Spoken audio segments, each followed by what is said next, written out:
Traveling the Vortex.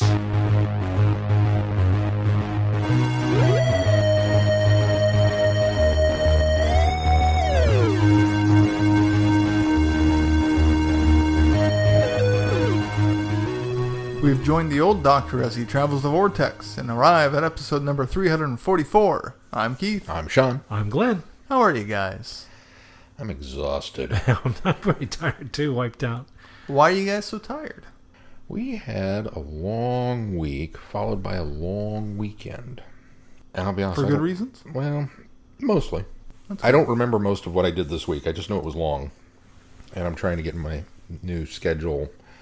Trying to kind of wean myself off of the late nights so that I can prepare for going into work a lot earlier, and that's not happening. My body's still like, oh, bout of insomnia at 4 a.m. I was like, curses. And then we spent a lot of time kind of preparing for this weekend, which Dave and Glenn and I and a bunch of other people took part in the 48-hour film project through Kansas City and shot a short film this weekend. How'd that go? Really well, surprisingly. Remarkably well, yeah. I know we've kind of mentioned it on the podcast before with these. It's you get your criteria 7 o'clock Saturday night or Friday night, and then you have 48 hours to write, shoot, edit, and turn in a completed short film, which sounds fun and is, but it's also one of those things that usually about 3 o'clock in the afternoon Saturday that you're going, why would anybody choose to do this? This is madness. This is not a good idea. But our criteria this time out, we had, you get this particular setup with the 48-hour film project is you get a character, a prop, and a line of dialogue, and then you draw your genre out of a hat. And our character was either Alex or Alexis Brownstone, who was a waiter or waitress. The prop was a hat, not baseball.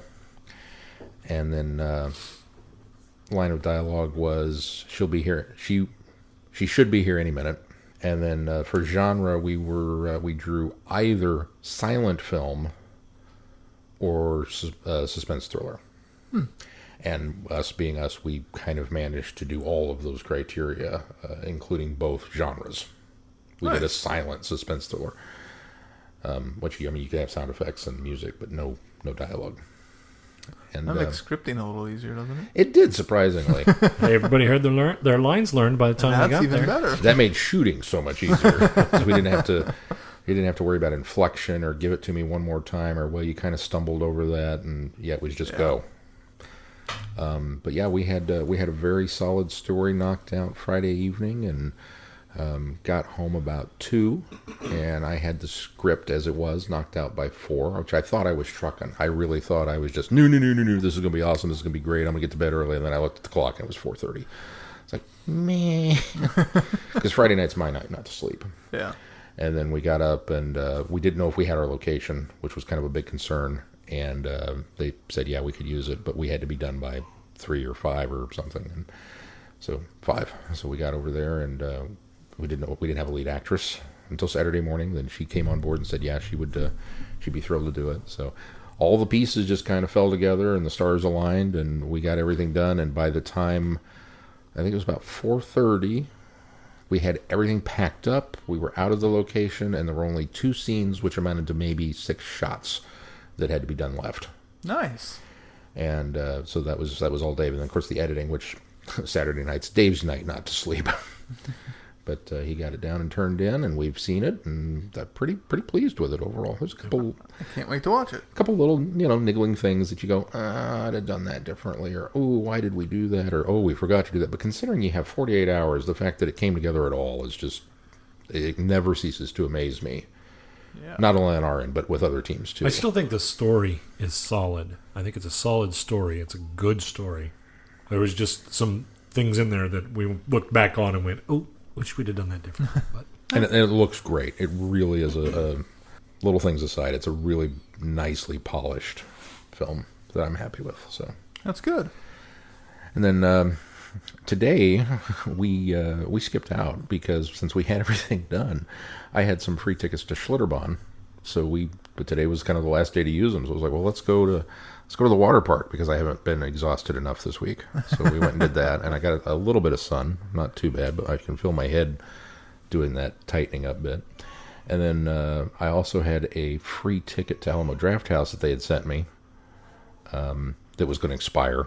And today was the last day. Tomorrow's technically the last day to use it. It's like I'm not going anywhere near Kansas City the day of the eclipse. Are you nuts?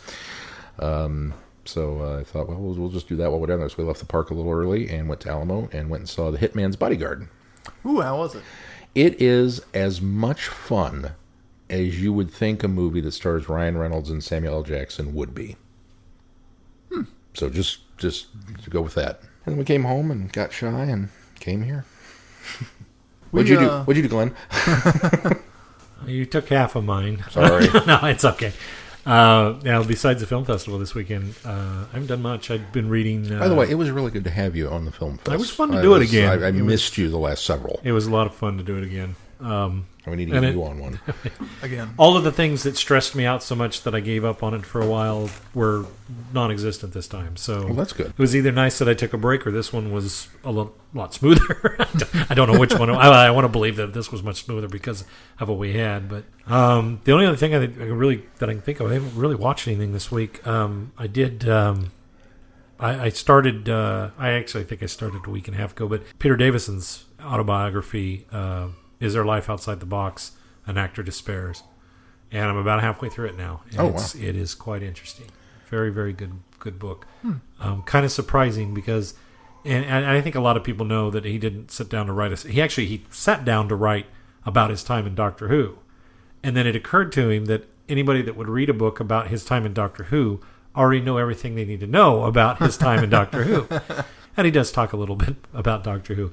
He has a section of the book where I felt he went far too much into his family history, meaning his father and his grandparents. And I appreciate why he does it because he sort of explains it in a way, but I think it got a little too long-winded. I felt like I got to a point where I was like, let's move on. I want to know more about Peter Davison, enough about the family. But other than that, it's been a really interesting read. So the film fest kept you from devouring all of the Defenders already? Oh, I forgot about that. I am halfway through Defenders. It's good. In fact, I stayed away from reviews, but I saw one headline that said it's less than the sum of its superheroes. To me, it's not as good. It's not very good, is the way I'm reading it. I may have read that headline wrong, but I stayed away from the article because I don't want to know. If that is the general consensus is wrong because while I haven't seen the last 3 episodes yet, it is enjoyable. If anything else, the first 2 are kind of slow because they're set up, but once you get to episode 3, it trucks right along and it's so good.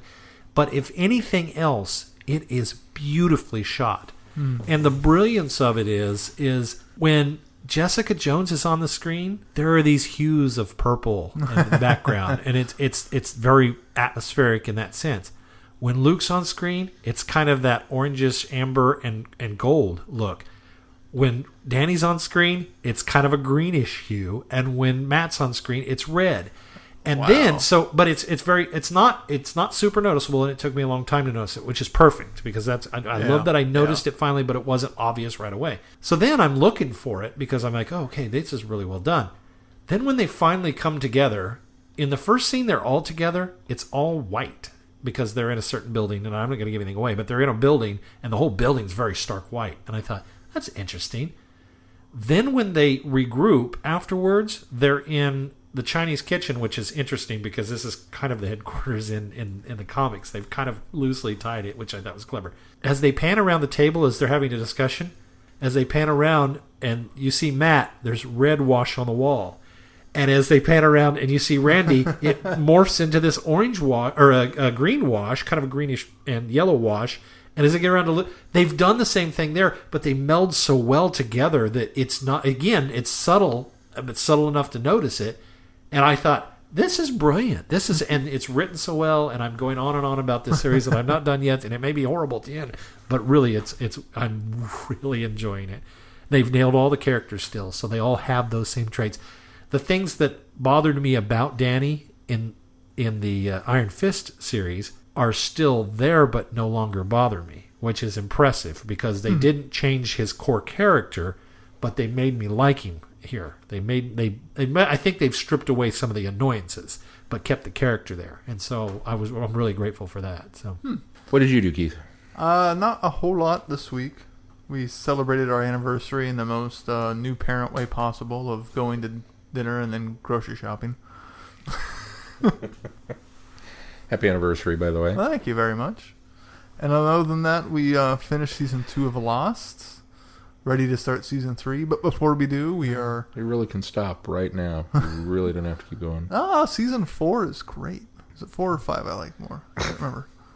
So before we start season 3, we're watching the final season of Orphan Black, and we're halfway through that, which is pretty good so far. It's a little darker than previous seasons, and I can't tell if it's the show has changed. I mean, keep in mind that I have paid almost zero attention to the earlier seasons because I was usually doing homework or missed it when it was on. But I've just kind of peripherally watched it. It's really more mellow. It's been kind of dark the entire time. Patrick's thing, but this season seems really dark. But it may be because we don't have as much Donnie and what's her name. That could be, yeah. Because they're really kind of the comic relief of the thing, so I'm looking forward to seeing how it ends, considering, especially knowing that when they started the show, they didn't really have this overarching plan, and they kind of made it up as they went along, and they eventually got an idea of what they were doing, but I'm just kind of intrigued at how it's going to end.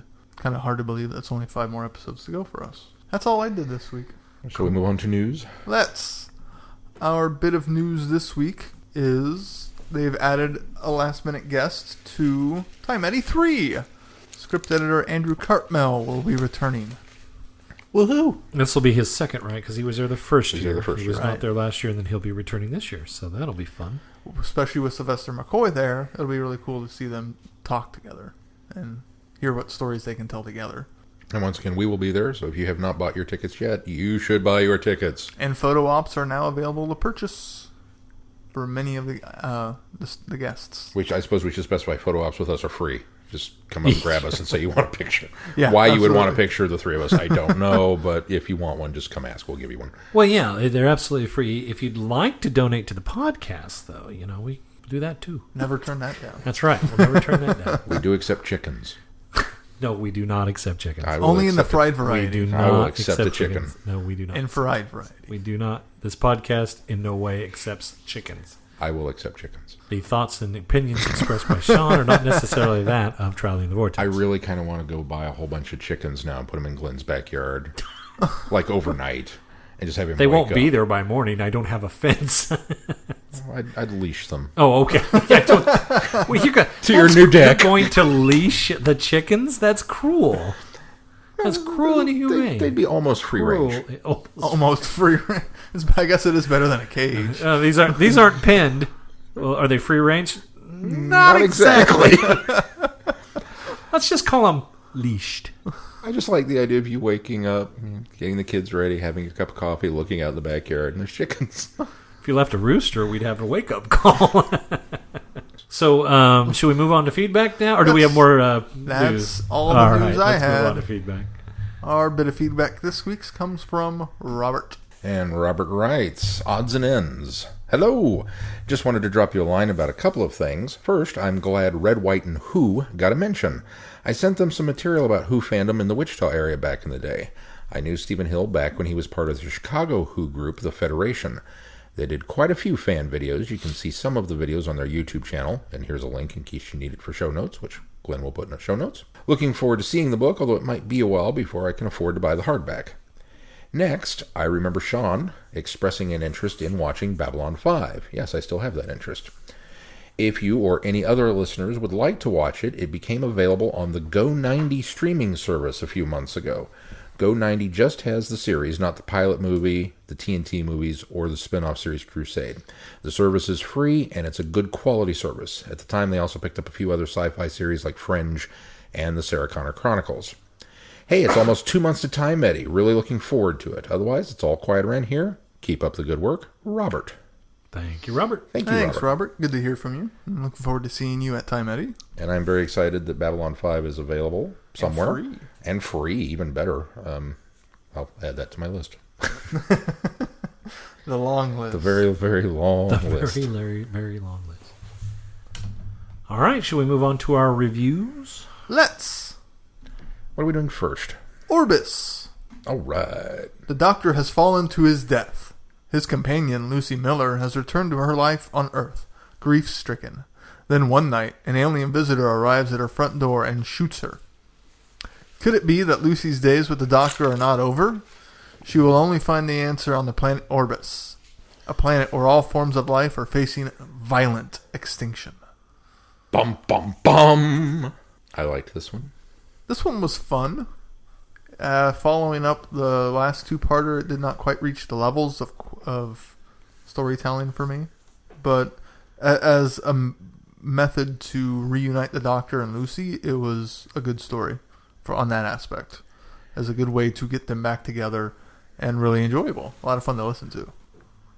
Glenn is giving me the evil eye, so I'm going to let him go first. The evil eye? Well, you completely disagree with my bum, bum, bum. Well, I completely disagree with your bum, bum, bum. I didn't think I was giving you any sort of a high. I didn't like it.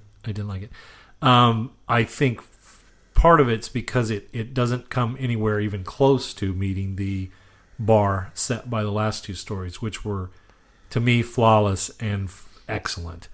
I think this one, I can appreciate the attempt of doing something different, but it comes off too cartoony, comes off too light. It almost feels like I can't even know. I'm not even sure what kind of show to compare it to, but it's just it's on the verge of silly with the mollusk race and the jellyfish race and this galactic planet. I also think that the attempt to put kind of a old Western Shane spin on it, that's what it really feels like. The guy that stands behind tries to stand up for a town, almost Magnificent Seven with one guy, that kind of thing. It just that didn't resonate with me with the type of supporting characters that we had around it. Not to mention the headhunters' motives were, well, ultimately made sense to me. There was a lot of bait and switch that I felt was unnecessary to get to where we got. And as a vehicle to reunite Lucy with the Doctor, I thought it fell down poorly. Especially because, and some people might have liked this, but especially because the Doctor had been here 600 years and didn't remember it all, I didn't buy the whole resting synapses and had to jar his memory, because the Doctor seems to remember things in longer stints of time than 600 years and doesn't seem to have a problem with it. And so it seemed kind of a contrivance to do that, so that you had that moment of Lucy coming back and, being excited to see him and couldn't believe he was there, and then him going, "Do I know you?" I mean, that seemed really odd to me and almost disappointing, and not very in line with the Eighth Doctor's character. In fact, there were parts of aside this from the amnesia aspect. Well, there's parts of this that felt a lot like the Divergent universe. In fact, there were a lot of elements of this. The mollusk creatures, the jellyfish creatures, it was almost like we were in a Divergent type world, Divergent universe type world. And it was just little things like that bothered me through the whole thing. The headhunter, I'm getting quite bored with now. She was very strong, I felt, as a continuing menace in the first two series. I think she worked well. Well, not even much in the second series, but she was really strong in the first series, a little bit at the beginning of the second series. Now I'm kind of tired of her. I kind of feel like it's worn. It feels like one full year of the Master, like we got in Pertwee's era, where I really kind of just felt like we've had enough Master this series. Let's move along. I kind of felt that way now with the Headhunter. I was like, we can put her on the shelf for another two series, and I'd be fine with that. The other thing that interested me, and this didn't lend to my disappointment of the story, but the beginning was almost a little offsetting because you didn't have Nicholas Briggs saying Doctor Who. And I have to wonder did BBC 4 only run the first two series, and once they stopped running the series, so the Big Finish group decided they no longer needed to record voice credits on the beginning and end of the story? I don't know. I can only imagine that maybe that only ran for 2 seasons on the radio, and that's why we've gone back to the old Big Finish style of opening and closing the show. So anyway, that's neither here nor there. It was initially released as a download on the website and later broadcast on BBC Radio 7. So maybe we have the original download and we don't have the recut for BBC 7. So anyway, that just was something that caught my attention because I'm used to having the Nicholas Briggs saying, Doctor Who. And it's Well, interesting and it was because odd that it's also 2 episodes, whereas all the other ones this length Yeah, they were one all episode. one single. One Yeah, single. this one actually has a break in the middle. Yeah. I think it's also interesting that having been the Eighth Doctor Adventures were the first Big Finish I ever heard. When I went into a main range Big Finish, I was really disappointed that intro that wasn't there. Yeah. Well, the only reason they did that for the Eighth Doctor Adventures was because it was on radio, Yep, and they did I a know. way to introduce that. So. I still think it ought to be. Yeah, no, there's not a lot I could find good about this. The performances were good. I felt Lucy was probably the strongest performance. Paul McGann did a fine job, but this was very much in character for the Eighth Doctor in the style. But there was just things about the Eighth Doctor I didn't like. So I thought Paul McGann did fine, but I just didn't feel like it was a very strong story for him. Sean, why do you like it so much? I liked the fact that, first of all, we get through this just emotionally gut-wrenching 2-part finale for season 2, and then end on a cliffhanger. And so I'm chomping at the bit to get into the next one, and okay, where we go from here. And we don't go anywhere where I thought we could go. And at first I'm not sure. And then the more I listened to it, the more I really liked it. I thought it was brilliant to go in a different direction and kind of do something lighter. And yet not. Because for all of the almost pantomime running around with the talking jellyfish and talking mollusks and very nutty Doctor Who ideas that are, these anthropomorphized creatures that are kind of caricatures of that, extent, that they're characters that you wind up caring for. I thought Celta was fantastic. I really felt that there was this very burgeoning relationship between her and the Doctor, at least on her end.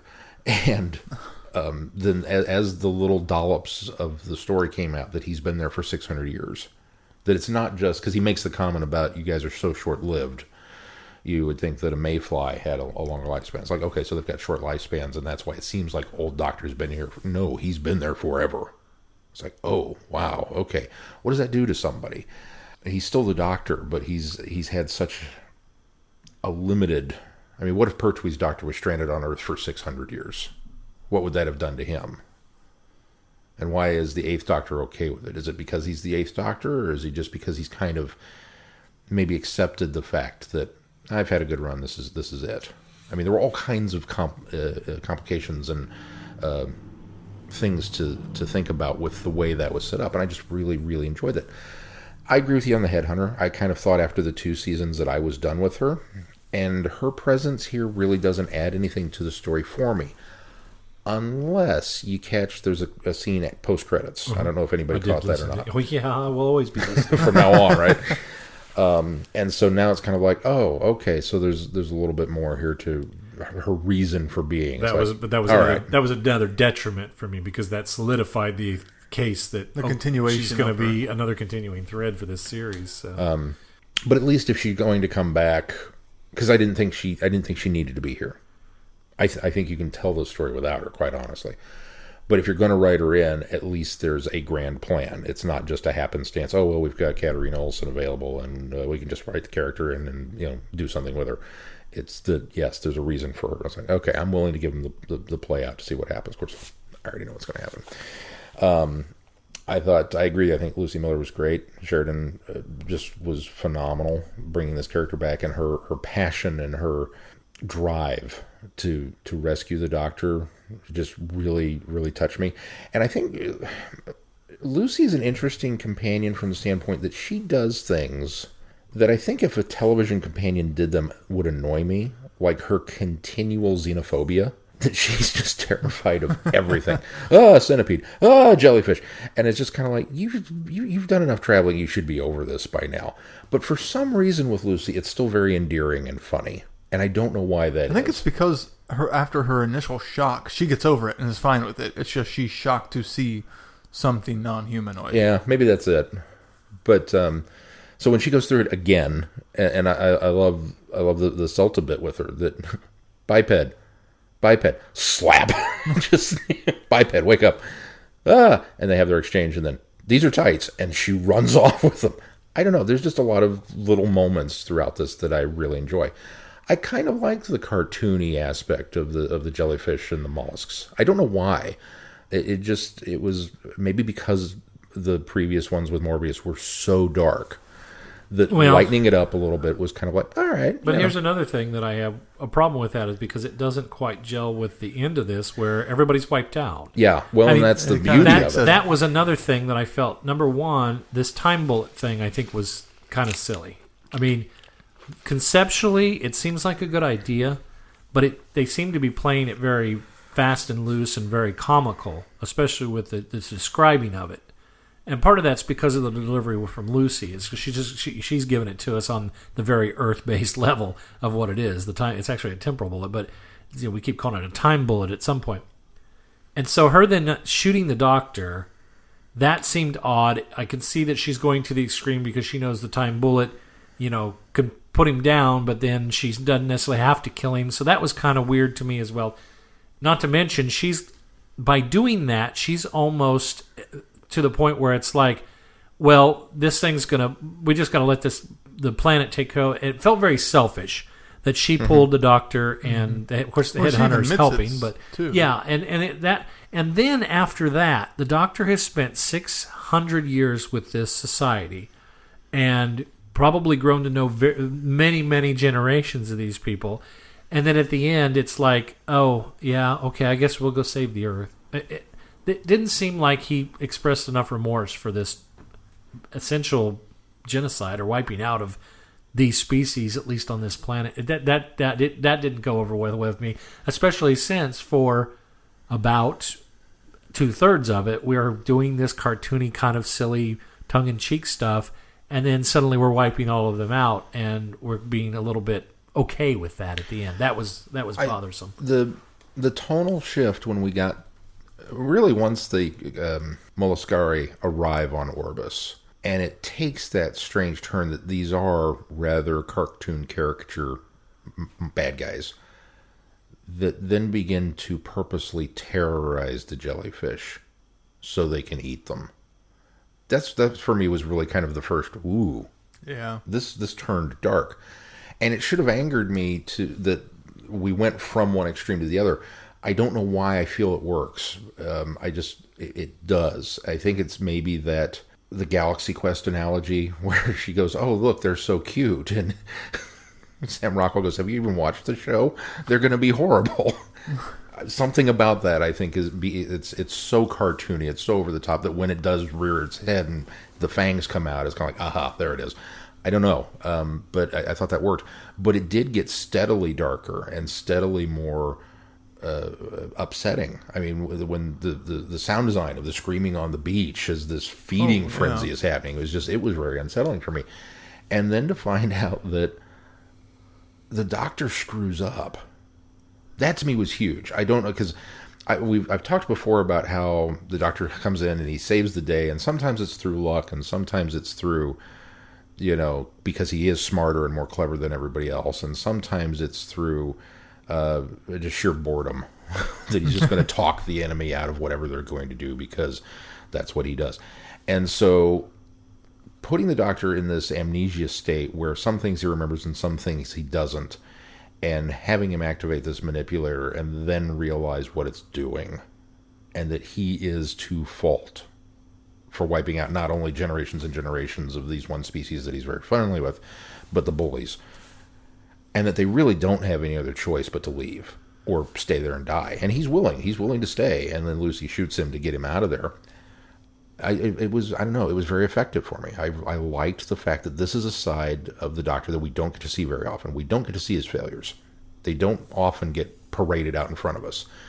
And it usually is a huge tragedy. It usually is the death of a companion like Adric, or something of that kind of epic nature.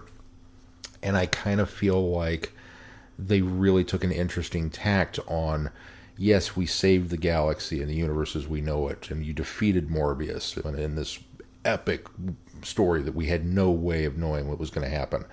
And then you served up this very light piece of fluff afterwards, and then hit me with a hammer. And there was something about that roller coaster ride that just really appealed to Because you can't, I mean, where do you go from Morbius?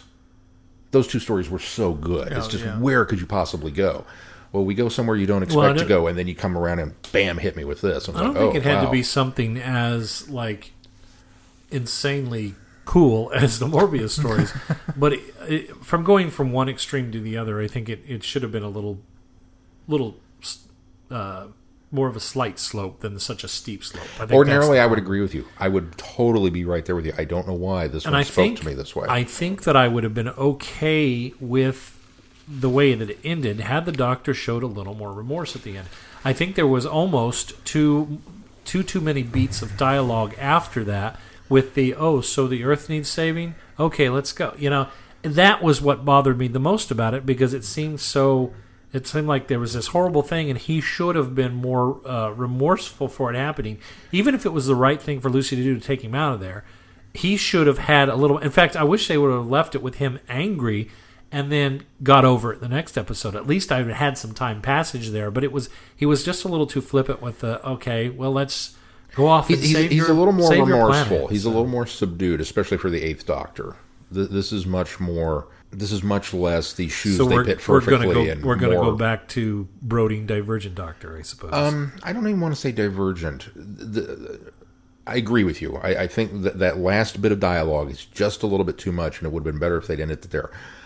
I can let slip, having listened to him, that the memory loss and the brooding, not quite so much the brooding, but he is a changed Doctor through the rest of this through line. There's a reason for... Well, I'm okay with that. What happens in Orbis. So there is more coming that will kind of help fill in some of these things.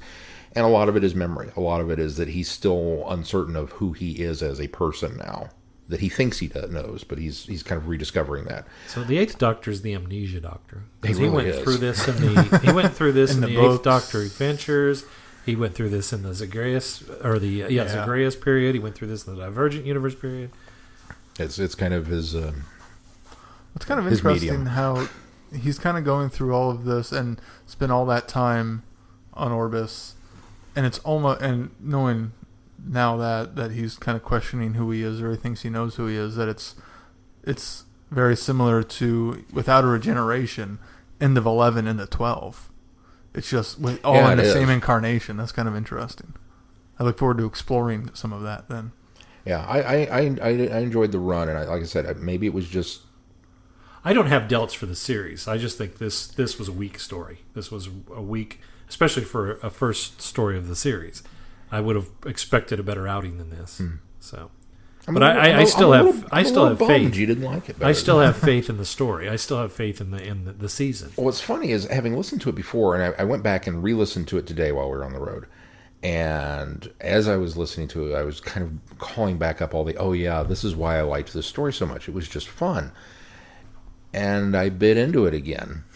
And then we got to the end. And I remembered that Orbis had a downer ending, but I couldn't remember exactly why it was a downer of an ending. And then when the Stellar Manipulator came back, and then the oceans boiled, and then everybody, I was like, oh yeah, that's why this was a downer ending. Because he's the one that causes it.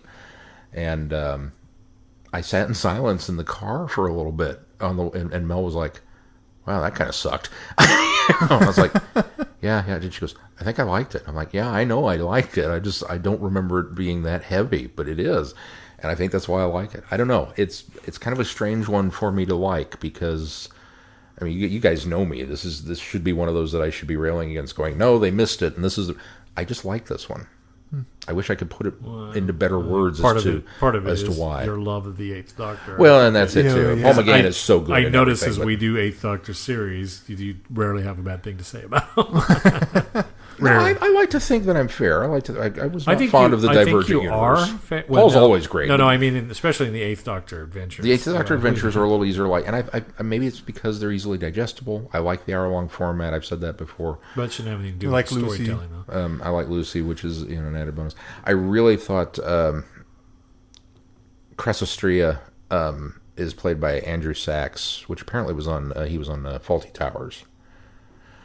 I'm listening to this and I'm going, and Mel said it right about the time I was thinking, because I kept thinking, wow, this guy sounds familiar. She goes, is this the guy from Total Recall that plays the the one agent, and I can picture him now. I can't think of his name, but he's kind of the little balding, heavier set guy. And I went, oh yeah, I think it is. So she went and looked it up. I was like, I don't know who this guy is. It's not him. And I went, oh, well, never mind then. I thought it was Nabil Shaban. I thought they were like doing a species story initially before I realized that they Molluscari or whatever they were. Yeah, it had that voice effect on it at first, and that's why I wondered if it was their species. But that would have been kind of cool, actually. Yeah, it would have been a good use of it. Yeah, I just like it. If that's a horrible reason to review something, you go, I just did. But I don't know. It speaks to me in some way that, and there are Eighth Doctor stories that don't. I will tip my hat. There are a couple coming up this season that I'm not a big fan of. But this one I just like. I don't know. Something about Orbis. Something about an ocean planet that goes wrong. I don't know. I like it. I'm sorry you guys were a little bummed out and didn't like it. I'm bummed that you guys didn't like it. I'm more in the middle of the road than anything else. It wasn't bad, but it wasn't fantastic. I should have known I was in trouble as much as you guys liked the last two. I should have known. I should have known coming this week. It's like they're not going to like the turn. Should we move on to the graphic novel? Yeah, let's move on to the graphic Ninth Doctor, Volume 2. Graphic novel. I thought we were reviewing issues of the comic series. Also gathered together in Volume 2, Doctor Mania. Yes, we had the graphic novel, so we read the collected version. The Ninth Doctor takes the spotlight for an all-new adventure with fan favorites Rose Tyler and Captain Jack Harkness. The ongoing and unseen tales of this beloved trio. Bum, bum, bum. Uh-oh. Yeah, this was okay. I didn't Don't hate give me this. that look again. No. I don't know. There was Slitheen. I'm getting the stink eye over here. This is how you do Slitheen. Yeah, this is how you do Slitheen. This was a much better usage. I think probably because there wasn't a fart joke on the whole book, but yeah, the fact that they figured helped. out how to do the compression field correctly. Right. And they could actually go into skinny bodies. I was a little worried about this at first because I don't really like meta stories and Doctor Who that much. I poo-pooed the one by Chris Cornell. Not Chris Cornell. Yeah. Paul Cornell. Chris Cornell, that would have been a whole different book.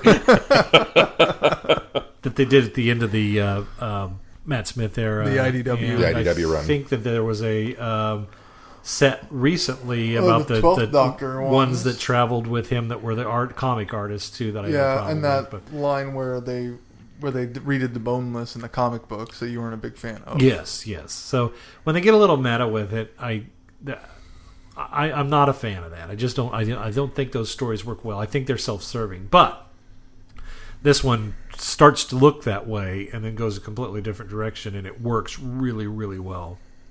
I thought putting the Who 2 mobile in there was a bit contrived, but it was fine. I did really like the fact that this Slitheen got the Chumleys way wrong. Yeah. Did anybody else squee just a little bit? I didn't, because when I saw them, I was like, that's not a Chumley. So, at first, I thought they were trying to do an update to the Chumleys, and I'm like, no, you can't do that. That's just leave them as they are. yeah, no, I And saw them. then I got to the point where they're like, oh, those are wrong. Oh, yeah, Actually, they are. My first inclination was, oh, what have they done to Chumleys? And then it was when they said they're not Chumleys, and I was like, okay, good. They're not gonna actually be Chumleys. I was actually quite all right with it then. I liked that the Doctor was so very adamant about it too. It's really cool. That's not them. That's not what they look like. That's not how they do it. No, they're not Chumleys. I saw that thing with the Chumleys. They're not Chumleys. I was like, yeah, I don't know. I especially liked the way it gets us into the main story of what's going on with the Slitheen and them having to go back, and everything with the hunt. I really enjoyed kind of going back to the home world. Was kind of nice to see the different variations of the species and the different planets. The Raxus Alliance. Yes. Yeah. What starts as just an absolute bonkers farce, and then the Slitheen show up, and you're like, uh-oh. Yeah. But they managed to justify everything that they did early and turn it into a very glowing positive as it goes on to the end. It's good use of the Slitheen's weapon systems as well within their biological weapons by using the breath on Rose to incapacitate her. Also referring to the poison dart, and her saying, "Did you know that they have this?" I mean, I thought that was kind of cool. Yeah. Also gives a little bit of credence as to why the Ninth Doctor knows so much about them by the time we get to Boomtown too. Mm-hmm. I thought that worked out really well. So, and of course, spotting at least one Bad Wolf reference was nice. Mm-hmm. Yep. I kind of like that they are spreading these in, since we are specifically putting those in the Ninth Doctor era when he's traveling with Rose and Jack, and that Specifically right before Boomtown. right. Too. So that works out really well, I think. I liked Rose trying to use the psychic paper to convince the guard she was Lois Lane. Yeah, Yeah. it's got her in the door. Yep. And then when she tried to convince the fake doctor that she was with the Daily Bugle, he said, "Oh, I recognize psychic paper." The only character I kind of feel is kind of left behind in all of it is kind of Jack. I don't feel like he gets quite enough to do. Especially like since they have we're a dealing with the setup of his memories. Yeah, it's like a two companion story, or it's like they're not used to writing for three companions yet. It feels like they're writing strong for the Doctor, they're writing strong for Rose, and Jack's just kind of left there to kind of be the Doctor's companion while Rose is off doctoring. I sort of think that they're going to get there, though, because I think they will too. first of all, what you do is when you have to put this in a certain time period in the first series in order to fit, they're obviously they got saddled with Jack because of that. That being said, I think what they're doing I is think they probably could have chose a time before Jack to have just Rose if they wanted. They could have easily found the time in that season to fit that in. I felt that this was the only place because everything goes into each other. I don't think it does. Not with Jack. With Jack, yes, but not without Jack. I think you have a lot of wiggle room. Rose and Into the World. I'll have to look because there's novels. somebody talked about this. Well, almost all the novels have Jack in them too. Oh, do they? Yeah, that's why they have to do it, because there is only, I think there is, from up until they meet Jack, there's reference back to immediate events. If I remember this right, based on the novels discussion and why Jack's in every novel, because the same thing happened with Jack. A lot of authors would sideline Jack. In fact, in the Stone Rose, he's very much sidelined because he's in the future with Neanderthal Boy. That's a different book, but It's I know what Being you're talking Human. Not Stone Rose, Being Human. Yes, Being thank Human, you. Is Yeah. with Neanderthal Boy. So there, and again, I'm going on memory of where I read this, but all of the stories are linked up until just prior to Boomtown, and that's where everybody felt like they could fit in. That's why we talked about how clever they were with that one Ninth Doctor story in Destiny of the Doctors, where they chose between the fact that he left Rose and came back in the very first episode, that he had that adventure there. So, that's very much why they're doing this. And I think, back to what I was saying, I think that they're going to choose to sideline Jack for certain stories, which obviously they've done for these first ones, but they've laid the seed for his memory loss, and I think that eventually you'll get a shift where I think Rose might get some background time and Jack will be brought to the front in order to do I think that. so too, Seems to be probably where throughout they'll the go line. with I that. kind of hope so. I do too, a little bit. Because while I thought overall these were fun and enjoyable, and kind of just what I want out of a Doctor Who comic. I want something, Especially in Ninth Doctor comic. yeah. I want something fun. I want a fun read, and I don't necessarily expect anything too challenging. But I do expect you to get the voice right. I want to be able to read these characters and hear these characters. And I think the Ninth Doctor sounds like the Ninth Doctor. I think Jack sounds like that. I think Rose sounds like Rose, probably to her detriment. Because reading these, especially in the later, the superhero one, Rose is doing what Rose would do. She's saying things what Rose would say. She's acting like Rose would act. And I realized how much I really am coming down on I don't like Rose anymore. And it just really kind of, it's still there. You've never liked Rose, so we didn't expect it. I liked Rose originally, but the more I go back and rewatch Rose, the more I'm like, See, I've soured on her a lot from when she first showed up. See, I didn't have as much issue with her in these. Maybe because I like her and 9 together so much that it's her and 10 that I don't tend to like. Maybe that's why I don't have as much of an issue with Rose throughout these comics. See, I thought she was okay in this one, but later. In well, the next one, she does some really stupid things. Yeah. So, but maybe it was just that one. But like I said, I thought the voice overall. But to be was said, really that well done. I guess, yeah, she does that throughout. She does stupid things throughout her entire run. So, I sort of like the twist in the Celine story where it ends up being the one that's sort of the one that seems to be brokering peace and trying to make sure that the conference goes on and that they've eradicated the bad seed of Celine that have been out there, only to turn around and find out that it's her that's in I say her, it might be him, I don't know. What was her name? I can't remember. Mara. Start with an M. Anyway, the blue Celine looking thing. I liked that. I thought that was a neat twist. The fact that the rain had been tampered with in order to create the solution that would burn and dissolve the Celine. That's pretty good. And I like the fact that the Celine that we had Glada. That was met its name. throughout the entire kind of has this growth and realization about Rose, and I liked all of her storyline. I liked all, yeah. I like Slist's storyline.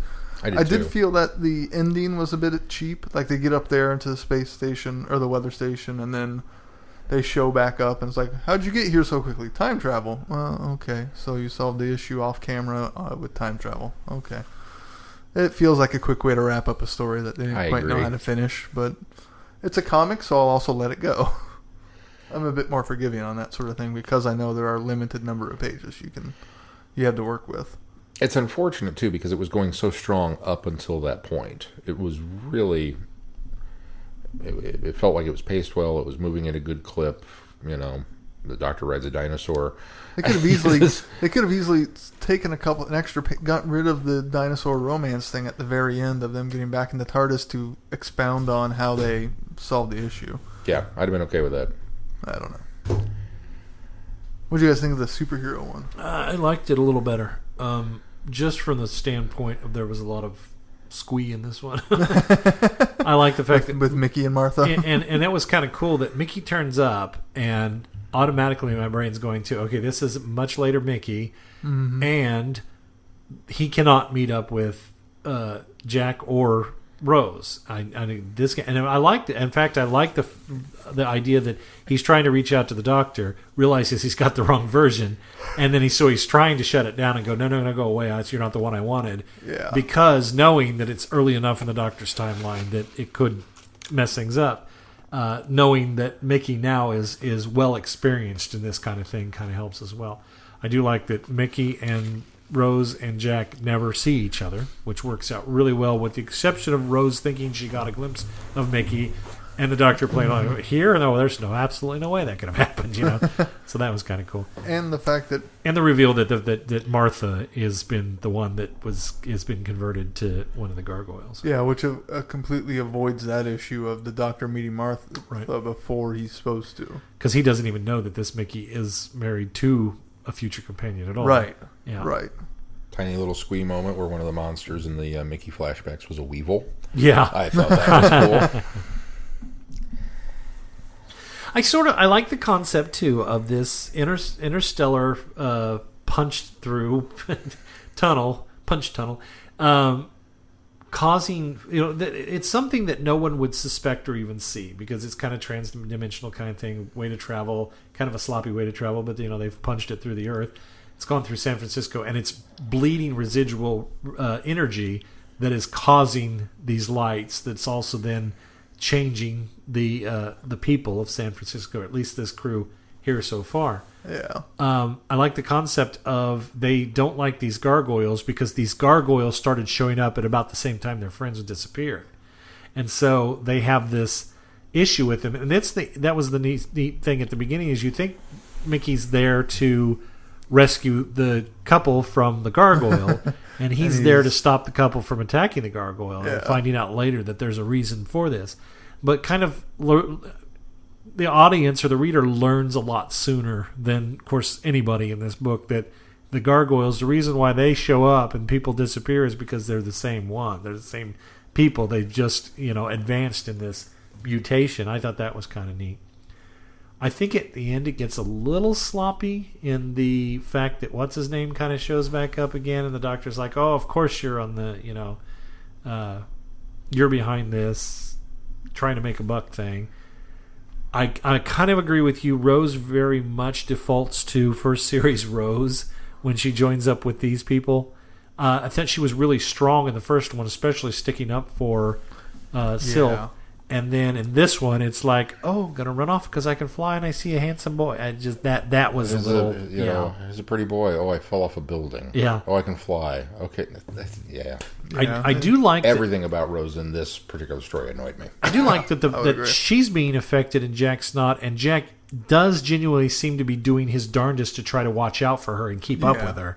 Unfortunately, he should never have let her walk out of the TARDIS in the first place.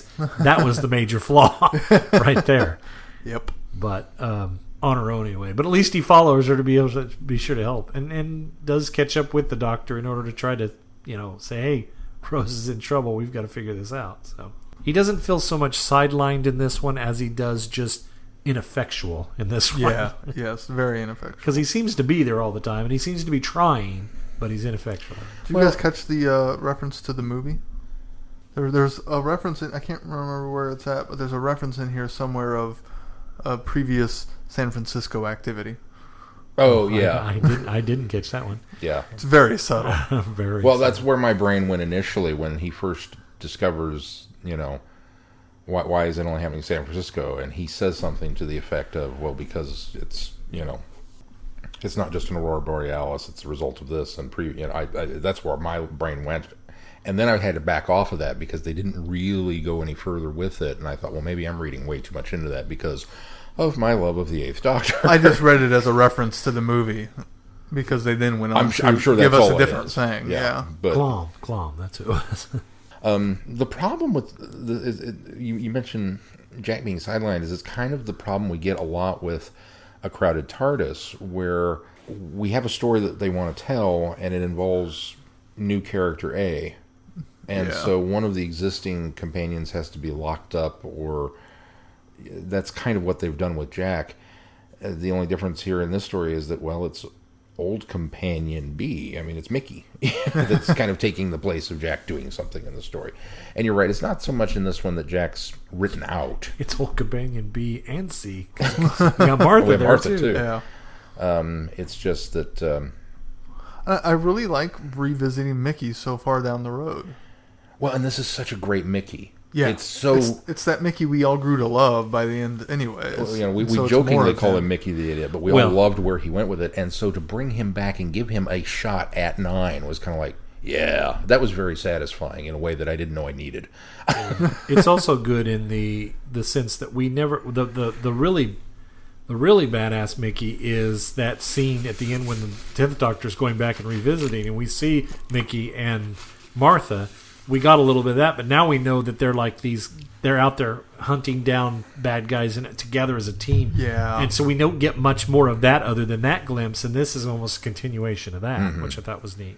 And obviously we're going to revisit some of this storyline with how it ended. I'm trying to go back now and find where the Bristol in England sometime in the 1970s or maybe 80s. Oh, with Harry and Benton in the background. Okay, so I had a question about that. Do you think that was done, or because it's a gargoyle, maybe I'm reading way too much into this? You're reading way too much into it. Okay. I don't think it's trying to tie into an actual TV story. I think that's where I was wondering if it was going. I don't think so I don't either. think it's tying into the demons. But it seems Harry to wasn't me, there, so yeah, and it does seem to me that they are trying to link in a unit story here and a flashback story here that maybe they'll do something with this later. I don't even know if this is a tie-in to something we'll see later in the 9th Doctor era. I almost wonder if maybe this is an attempt to do another 3rd Doctor miniseries run or something, and say, well, we've got this in holding, we can do something with it. So. Or even a 4th Doctor one. Could be 4th, yeah. Oh, I guess that's true, because Harry would have been 4th Doctor, early 4th Doctor. Right. So. Which is possible, so... See what they do. Because we have had a 4th Doctor miniseries, but not a 4th Doctor ongoing. But it seems likely that would be the next. If they were going to do another classic one, they would that do a might 4th be Doctor one, I would think. Yeah, ongoing. And obviously they had rights to Harry because we got him in the Fourth Doctor miniseries. We did. It was a little squeeze moment, though. Yes. I'm looking forward to continuing on with the Ninth Doctor run. I think they've got the voices pretty good, and I've enjoyed the artwork throughout all of it too. Stories have been pretty solid. I was a little upset about how they drew the Ninth Doctor in that first set, but then they explained why they drew him that way in the first set. I was like, oh, because it's not him. Okay. Problem solved. Moving right along. So you thought the real Ninth Doctor looked okay, but the fake Ninth Doctor didn't look all right? I thought the fake Ninth Doctor had a little more hair. Yeah, I think so. That was really the only difference I saw. Seemed to have a little more hair. A little longer hair. Just slightly longer. All right. Between cuts, Well, bring on some more Ninth Doctor then. Yeah. So, Keith, what do we got coming up on the schedule? For Friday Night Who this week is Planets of Giants. Some William Hartnell action. And then next week's podcast will be a couple of companion chronicles. We're jumping all the way to season 3 for number 1, Here There Be Monsters, and number 7, The Transit of Venus. It's a little Ian and Susan action from Big Finish. And the new schedule is posted and goes all the way out to Time Eddy. So if you want to check out the website, you can find that information there. Cool. Of course, you can find us at travelingthevortex.com. While you're there, consider becoming a patron of the podcast. On the right side of this page, you'll see a button there that takes you to Patreon. And you can support us by any amount. Any amount is welcome. 100% of those donations go right back in this podcast. Also, there are links on the other side to other sites there. A portion of those proceeds go into the show, and you can purchase merchandise from our podcast store. You can find all that on the website as well. Keith, how can they contact us? Right on our website. You can fill out the Send Us Feedback tab. Or send it directly to feedback@travelingthevortex.com. Also on our website, I believe we have links to all of our social media sites that you can go and follow us on and reach out to us that way. Excellent. Anything else we need to add this week, Sean? I don't believe so. All right. That's going to do it for this week. Until next week, I'm Glenn. I'm Sean. I'm Keith. Cheers. Good night, everybody. Be seeing you. Thanks for listening. You have been listening to Traveling the Vortex. Doctor Who and all of its associated programs are owned and trademarked by the BBC. No infringement is intended or implied.